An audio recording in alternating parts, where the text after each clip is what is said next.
So if I asked you, what is behavior? How would you define it? Complemented learning? No. It's something that is learned. Something that's learned, okay. Response to stimulus. Yes, sir. Action, reaction. Action, reaction. Yeah?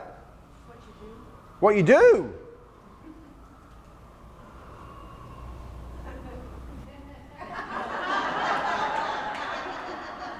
It's that big. It is all the things you mentioned. It's stimulus, response. If you really wanted to boil it down, you could maybe get down to behavior is muscle movement. You control your movement, whether you stand still or whether the animal moves, whatever. That's what you could get down to. That's created by all the other things you think about. But it's massive. It's huge. Which is why today, like I'm saying, there's no point in me trying to teach you every single thing in the whole world about behavior. If we can concentrate on these 6 things, you'll get 80% done. And that's cool. So, quick little practical exercise. I know a couple of you have done this with me a couple of years ago, but I think it's just important for the newbies to have this thought process. Just if you're with somebody and you like them, you can work together. If you don't, just do it with somebody else. But have a little go at. I want you to draw in a team, 2s, 3s. It doesn't matter if you're on your own. Sorry about that, but you can do the same thing. Just draw a little donkey in the middle of a bit of paper that you've bought, because I know you've got notes and stuff like that. A little small donkey in the middle of the page. Immediately you'll see behavior start to kick in, because some of you are, I'm not drawing a donkey. I can't draw. You'll be doing stuff like, you know, I haven't drawn since 5th grade and the teacher said I was rubbish, I can't draw. You know, it's all behavior. So a small donkey. And then what I want you to do is I would very much like you to draw everything, write everything that you can think of that will change or influence a donkey's behavior. There's a lot of stuff that affects equine behavior. What interests me particularly, did everybody write genetics? You did? Well done. Jeez. That's good. Genetics, what we call individual distinctiveness, the thing about age. Every 2-year-old donkey behaves differently than a 10-year-old donkey. Gender, obviously. This makes up this individual distinctiveness, but what's even more important is this side. The fact that it's a donkey. Oh yeah, Ben, we knew that. But the point is, if you put a dog in the middle of the page here and said what affects the dog behavior, pretty much everything's the same. But the behavior you get will be different. Now, it's amazing to me 2 things. When donkeys do things that we don't like, how easy it is for us to attribute their behavior to their character. Oh, he's a git, he's naughty, he's being stubborn. Because it's much harder to go, I wonder if any of these things are causing the behavior, and which one? Why does my donkey, this lady's donkey, you know, that push, that, well, I don't know. Could be any of these things. So when people generally are asking me, why is my donkey doing something? I'm like, I don't know. You know, don't email me and tell me my donkey's biting, why does it do it? Because I haven't got a clue. I need to ask all these questions. Is it in pain? Is it because environmentally it's stressed? Did it learn it from a pure human timing? In general, there's probably 2 or 3 things that maybe contribute to make behaviors. The point I'm trying to get at is, we can't just blame the animal's character.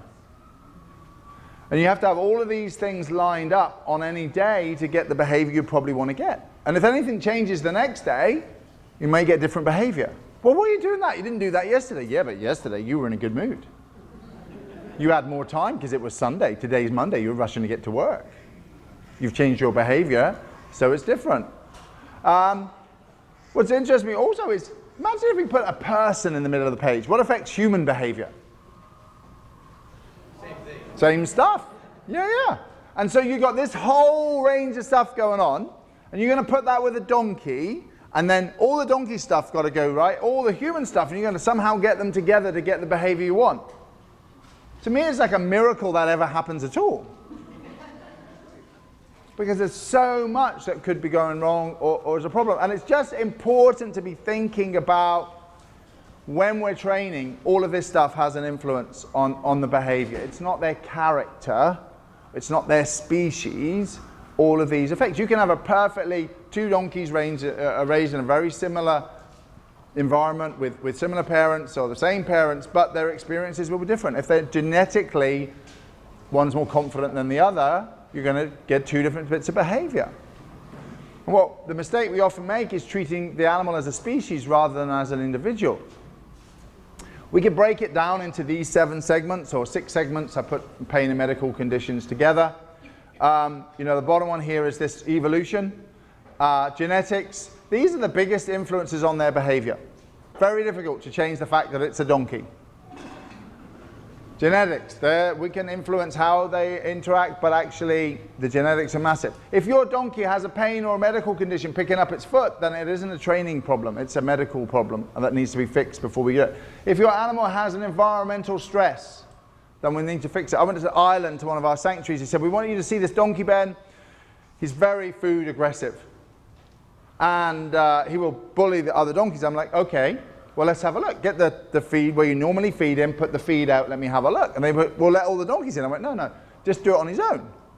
So they put him in there, he's eating. I walked up to him, he was absolutely fine. So, okay, let's get another donkey. And they get one donkey and nothing happened. Second donkey, third donkey. By the time we get 6 donkeys in, he's starting to get a little bit twitchy with the ears and a little bit moving. And you can see he's defending his food a little bit. They get 8 donkeys in and he's starting to go, no, I want this bit here. So move over and he snorts a bit and he's controlling this little bit of food. And they say, yeah, see, look, there, he's being aggressive. I'm like, okay, so that's fine. But where do you, how many troughs do you normally feed your donkeys in? They went, well, just that one. So it was nothing to do with the donkey's behavior. He was a perfectly normal, he was actually defensive. It was a valuable resource to him. I'm like, well, just get more troughs. Don't try and change the behavior or feed him individually so that he has the chance that he doesn't have to compete with anybody else. Yeah, but we want to stop his behavior. You're wasting your time. Just change the environment. Human interaction, a lot of it can be about us if we're nervous or we're end-goaling or we're too excited and those sorts of things. Previous experience, I think in rescues, a lot of people have a real worry about this level. Oh no, he's had a bad start. Oh bless it, and well, and actually this is the least influential. You can change this most easily. If you couldn't, then we wouldn't be able to train them. But our mindset is that this is a big problem. And the minute it becomes our mindset, what happens is it affects our ability to work with them. So beginning to change that, to go, yeah, okay, you had a bad time, but there's no reason to get over it. The great thing about donkeys is they don't need to lie on a couch going, when I was a foal.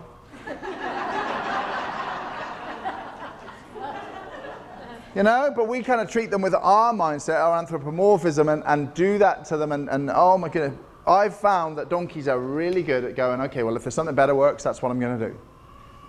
And they get good at letting it go, and they get good at moving past it, and they get really good at moving really quickly on to the next thing, because it's smart to do that.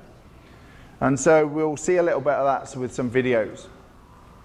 When you're working with your donkey, you've got your species behavior. If you've got a mammoth donkey, its behavior compared to a cob horse or a thoroughbred is going to be different because they're different species.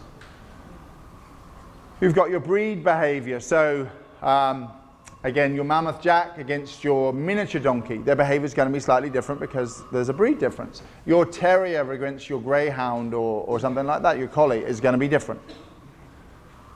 Your thoroughbred against your cob. Now, most trainers stop there, those two things. For me, I want to also have the individual behavior, which comes back to that work you've just done on all the things that affect the animal. It's an individual. Is he confident? Does he lack time? We'll talk about and try and show you some of their learning styles. And if the learning styles aren't taken in consideration, then we haven't got the best of communication. So every time you're working with an equine, you're thinking of those 3 levels that you're beginning to work with. So, quick quiz. How long have donkeys and mules, horses been evolving? Where are their ancestors? They all had a common striped ancestor. How long have they been evolving? The ancestors of donkeys, zebras, horses have been evolving for about 60 million years. From a small fox-sized creature in you'll like this bit, in the swamps of North America. After 25 million years, we get something that starts looking like a horse. 5 million years ago, we get our first proper horse.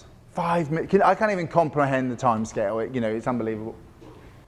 3 million years ago, we get modern horses. There is evidence to suggest that modern humans have only been around for 200,000 years. The first fossil record of a donkey is 1.5 million years old. That's a very long time to get good at being an equine. And that's something we'll come back to in here, because the part we're getting to is about understanding the true nature of the animal that you're working with.